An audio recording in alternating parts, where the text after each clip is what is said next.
Hi, I'm Dave Such. Welcome to my channel where we talk about all things spiritual. So today is just going to be an audio clip from a podcast brought to us by Tara Kimmons called the Ethereal Edge Podcast, and I will put a link to the entire podcast in the description below. But this is just sort of a closing question that the host of the show asked me. I was on as a guest. She said, "What is your closing advice to anybody who's listening?" So here it is. Enjoy. If you turn on the 6 o'clock news, it seems like the entire world is falling apart. And the news is a well-crafted fear report.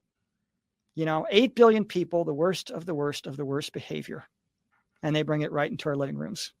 And the human consciousness was not meant to take on the chaos and the drama and the suffering and the negativity of an entire planet.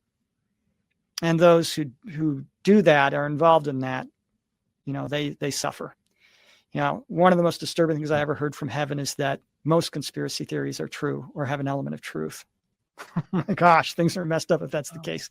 Well, a Pleiadian channeler said something that I thought would be a really good piece of advice for closing up here. And that is, if you're serious about your spirituality, if you're serious about your growth, if you're serious about having a happy life filled with joy, and joy, of course, is the biggest sign of spiritual maturity, you must disconnect yourself from that frequency of chaos and drama and fear and suffering and negativity. And that means shrinking your world. It means turning off the news. It's not important to know what's going on in the world.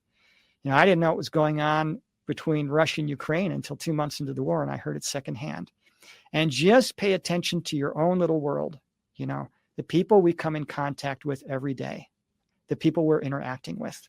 Doesn't help to know that this evil thing is happening over there. It doesn't help to change conspiracy, to try and be the whistleblower and get people to see these conspiracies that are going on. That doesn't help bring in the new world of love. The world's not going to be changed by electing the perfect set of leaders or passing a perfect set of laws to legislate utopia or pointing out all the bad guys and putting them behind bars. It changes by one act of love at a time. And when near-death experiencers are sometimes told, go back and change the world, they protest. I'm nobody. I can't do that. And they say, sure you can. It's real easy. You go out and you be the best version of yourself you can be. Be as kind and loving to others as you can be, especially when our ego tells us that they do not deserve our love and compassion.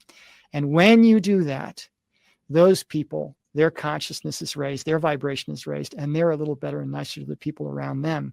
And it sort of ripples out, which is why we hear things from NDEs like, one person living in unconditional love is more powerful than millions living in fear. One person, you bring hope or joy to one soul, and millions receive the vibration.